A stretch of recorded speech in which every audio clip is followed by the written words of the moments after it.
I'm just laying there. The room's spinning. And I'm so nauseous I can barely move. Practical person would be like, hey, baby, something's wrong with me. We probably need to go to the hospital like right now. Nah. I said, this will blow over. I got up and got some water and went and finished the yard. What I did not know at the time, simultaneously, a buddy of mine was 25, 30 miles from me doing the same thing, same symptoms. He dies. I didn't find this out till Monday when I got back to work. Same symptoms. So I finished the yard. I'm so high five, I'm awesome. I walk in, I just get the lawnmower shoved into the garage, and I go in and collapse. Can't breathe, arms hurting, can't catch my breath. So my wife runs over. We had a blood pressure cup. Throw it on. At one time, my blood pressure was so high we could not calibrate it. And then by the time she can measure it, it's 220 over 195. All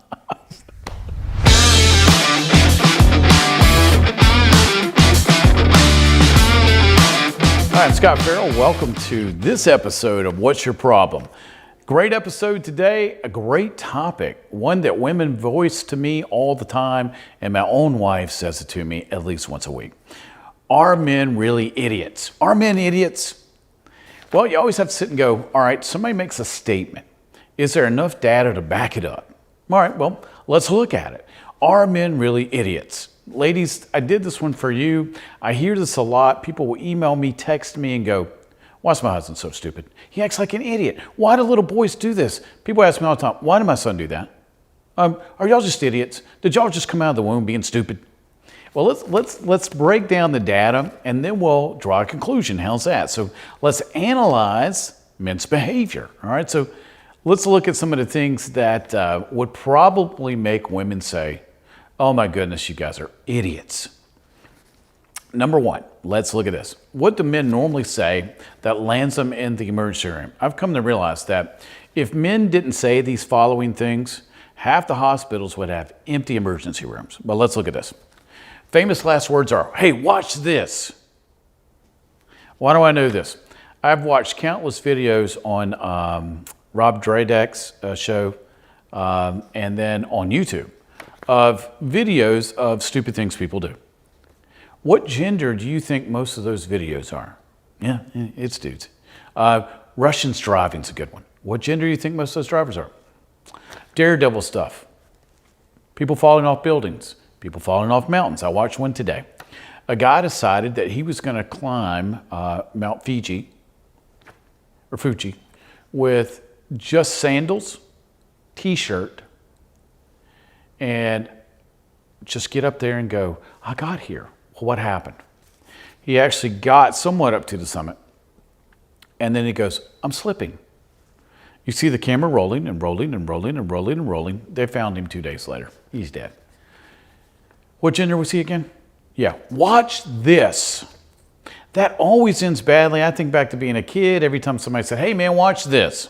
Somebody caught on fire, caught fireworks in the face, fell out of a tree. I remember one of my buddies was swinging on a vine across a creek, fell, broken arm. One of my buddies, Greg, I'll never forget this. We were jumping ramps, daredevils.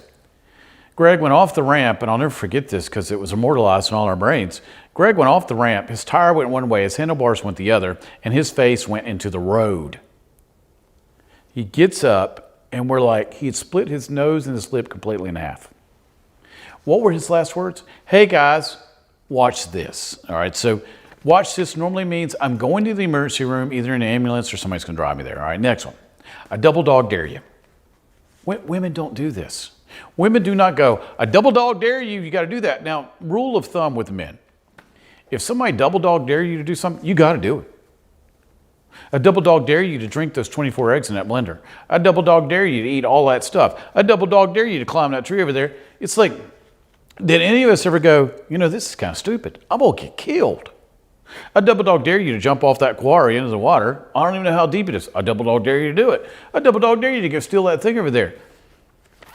When I was a kid, that was the thing, man. But you couldn't turn down a double dog dare.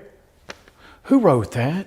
Who wrote that? Did God's finger come out of heaven and go, thou shalt not turn down a double dog dare?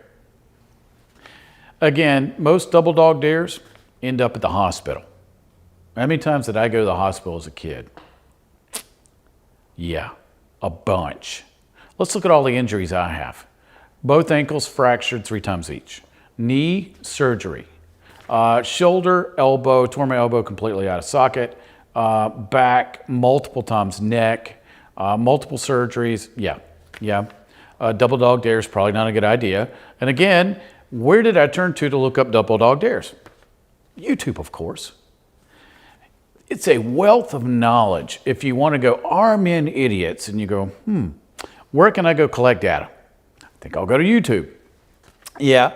And then I hear women telling me what their husbands have done, which leads me to the next one. Being a kid, my dad was not exactly Father Knows Best or Mr. Hug-a-Lot and Mr. Chuckles or Mr. Love. None of those. My dad was kind of stoic and really tough. So let's say I fractured my leg. He'd be like, why's that bone out of your leg? Boy, you better pop that back in there and put some tape on that and get over here. That's kind of how Pop did things. And if you got I got a splinter in my leg one time, pretty long one. And I heard a click. I was like, oh no. Pop's idea of getting something out of your skin was to get his pocket knife out. And he had a pretty big one. He'd sanitize it first and they'd dig it out. And you just grin and bear it. Or in his loving manner, he'd go get the bottle of alcohol. Now, alcohol hurts. Try that up, boy. Stop crying. We don't cry. We're men. We're tough. So put that bone back in. And I remember Jesse Duplantis telling the story. He cut his hand pretty bad when he was a kid. And his grandpa goes, get over here, boy. I'll put a coal rag on that and we'll just wipe it up. Men don't cry. We're idiots, aren't we? We're kind of Neanderthals, aren't we? Let me illustrate this even farther. My wife tells this story because it really does illustrate that, sometimes the elevator didn't go on the top and we are somewhat brain dead. I'm out one Saturday. This was 10 years ago, actually, because this past weekend she let me mow the grass. First time in 10 years. Now, after I tell the story, you'll understand why I got to mow the grass for the first time. I'm out in the yard and I'm in the backyard. We have a little over an acre. I'm out, it's a hot day, but I'm like getting some exercise, getting out, smelling the grass and everything. Didn't realize I was allergic to grass till that day. But I start to feel a twinge in my left arm. I'm like, okay, it's just from my shoulder. I had shoulder surgery and it hurts sometimes. It just aches. All right, no biggie. And it won't go away. And I keep going and I'm like, I'm having trouble breathing. And why is my vision blurred? But I finished the yard. So I finished the backyard. Still got to do the front though. So I walk in the house. I can't catch my breath. My arm's hurting. And I feel faint. I start to vomit.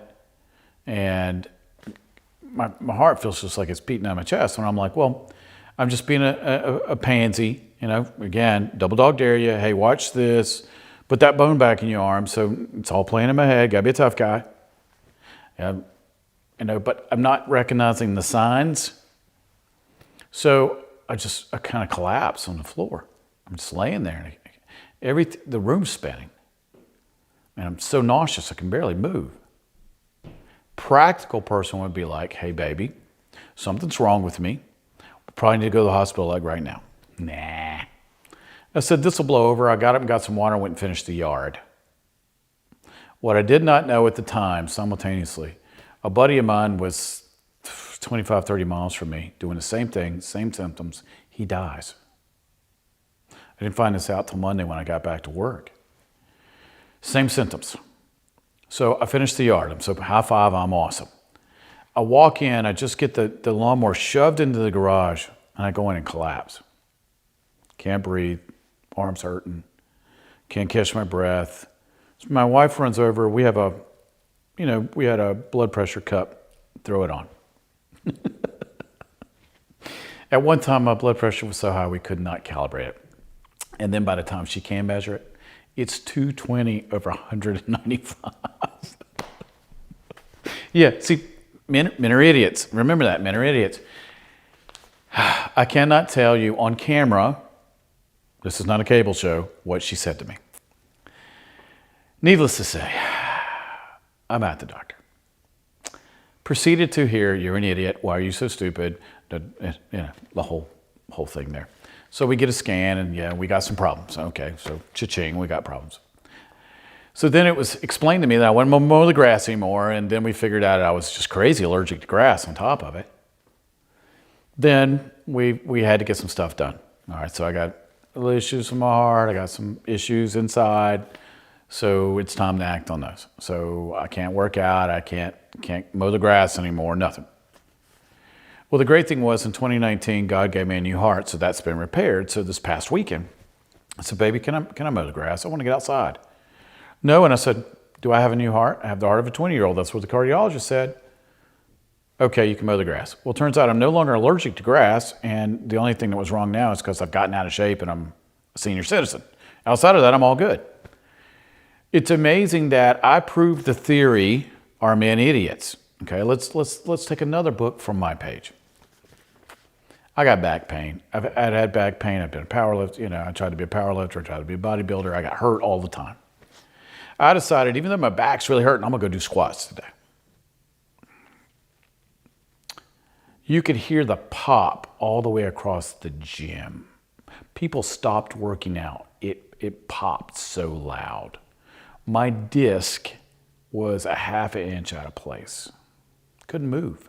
Couldn't get the weight off me. Couldn't move forward. I had to have assistance. Couldn't do anything. Almost had that back surgery because I'd done it 3 times. So I'm standing there, can't get the weight off me going, you're an idiot. Why did you do this? Your back was already hurting. You could have skipped all this.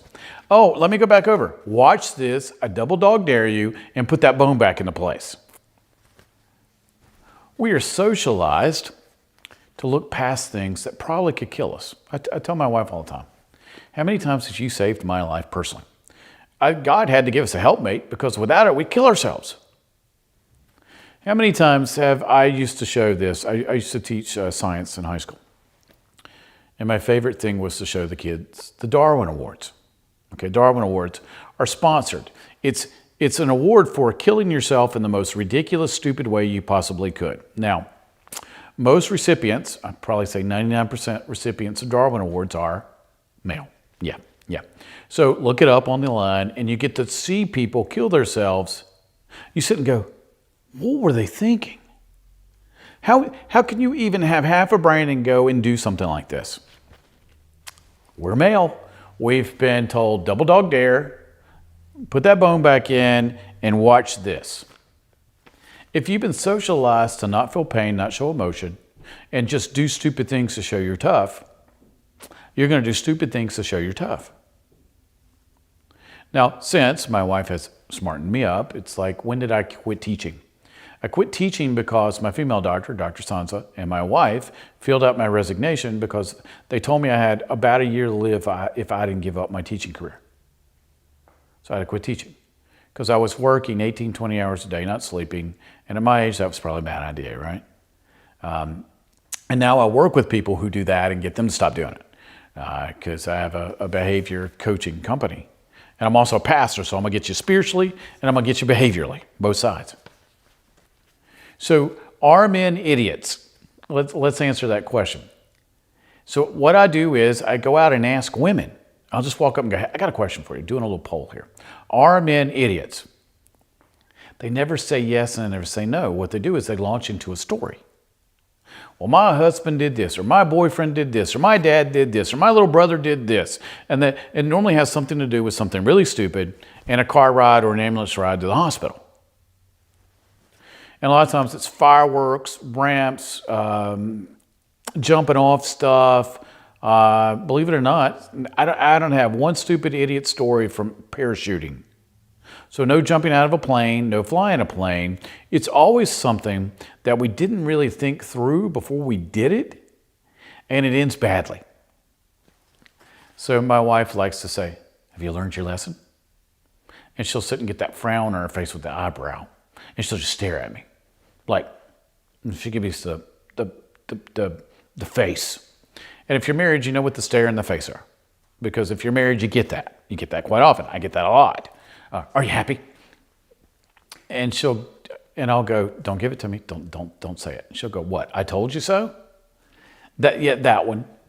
It's funny because for about a 10-year stretch, I didn't have any jurisdiction of I can't have a motorcycle because she's like, no, And now the great thing is, though, she's not worried about me riding the motorcycle. She's worried about somebody in a minivan on the cell phone running over me, because we lost several friends in the last 2 years to accidents like that. But I lost for about 10 years the span of her to say so of my life and my health. And then when I did get sick and I was terminally ill, boy, she really put the screws on me then. Now that she's so glad I'm just still alive, she lets me mow the grass, so there's a victory. So do we have enough data to prove, without a shadow of a doubt, that men are idiots? Yeah, probably so. Yeah, I would probably go with that if I had a room full of women right now. I may do this. We may do that. We may do a live event. We've done a few, and I may just yell something out, and we'll talk about it there. So now the question is, what's your problem? So a lot of times I like to solve the problem. Is there any way to solve men doing stupid things like double dog dares and, hey, watch this and put that bone back in? And the answer is no. We have an adventurous nature. We have a risk-taking nature. Men are going to be men, so to speak, in that behavior sense. And we're going to keep doing things. Now, can we be taught by our fathers to not really risk our life, not really go out of bounds of being stupid and do stuff like that? Absolutely. But it's going to have to come top down. My dad taught me just to be tough and to just tough it out. And pain's just a state of mind. And all these things. Now, it has made me tough, and my wife has said I probably have the highest pain tolerance of any person she's ever met. And when I start to be in pain, I start to laugh. The other day, the dentist did not deaden my tooth enough, and the drill went down, and I started laughing. Well, she realized I was in pain, but she's like, "You're the only patient I've ever had that went through this much pain that's laughing in my chair." I'm just used to it. I've broken so many things and had so many surgeries, and I'm used to pain, so I have a pretty good threshold. I wish I didn't have it. So let me give a cautionary tale. If you're a guy and listening to this, teach your son it's cool to be tough, and it's cool to be adventurous. Risking your life for the opinion of someone else is not a good idea. And then if you're in the middle of what you think might be a heart issue, stop, go to the hospital. They're called cardiologists. You might want to meet one. They're really good at what they do. Don't be stupid, and don't cost yourself your life by being an idiot. So, in summation, I think 100% we prove that men aren't idiots per se, but they can act like those, right? So I don't think I'd have any woman who's ever had a husband, a son, or a boyfriend disagree with me. All right, so that's our topic today. Now, keep this in mind. If you have a topic you want me to cover, send it to me. Well, you're asking, Scott, how would I do that? Well, two ways. You can go to our website, look up tidbits that we're going to throw out to you. wppodcast.com is how you reach that. But if you want to send me a problem that you want me to address, because I always like to have a happy ending here, it's problem@wyppodcast.com, and that's problem@wyppodcast.com. Now, also, subscribe. Hit that subscribe button, because we want to be able to help. The reason I do these is to help people. I'm just doing problems that people ask me throughout the week or email me so I can help with solutions. Now, maybe this problem wasn't for you. Maybe you're got the perfect guy. He never does anything stupid. Well, problem is you probably have somebody that does. So if you can't share these, okay, I've got more than one. If you can go to our website, you can see these. And keep in mind what I do for a living. I'm a behavior coach. I know families, businesses, and individuals, and I'm also a pastor. So I have an opportunity to encounter lots of problems. And with a problem, everybody wants a solution, right? So, and what your problem is, it's a problem. We always want a solution. And today we learned that normally, yes, men do act like idiots. High five, women. I have freed you. You guys are right. Normally, if we would just listen to women, if you just listen to your wives, we would probably cut half of our pain in half if we just listened to them. Now, in my older age, I am wise enough to go, honey, what do you think? And then she will say, don't be an idiot. Don't be stupid. Why you gotta be stupid? Don't be stupid. And I'll go, yes, honey, thank you so much for your heartfelt answer. And thank you for pouring into me with all your knowledge. No, I don't say that, but I get the gist of what she's saying, because then she'll go, well, if you get hurt, I'm not gonna take care of you, which I know that's not true, because she will. But I try not to get hurt anymore because it hurts. And I've gotten wise enough now to go, hey man, that's really stupid. I ain't doing that. I see people doing stuff and go, the difference between being in your late 50s and being in your late 20s is you've gained a little wisdom in all the pain you watch everybody else go through. So you go, I think I'll sit this one out. Because I'm not the guy that watches my grandkids on a skateboard and goes, I used to ride one of those when I was a kid. I think I'll get on that. Nah, I don't like going to the emergency room anymore, so I'm all good. All right, so I'm Scott Farrell. Thanks so much for stopping by for What's Your Problem? Remember, if you got a problem, send it to us, wyppodcast.com or problem@wyppodcast.com. All right, I'll see you next time for What's Your Problem? Have a great week, and I'll see you next week. Take care.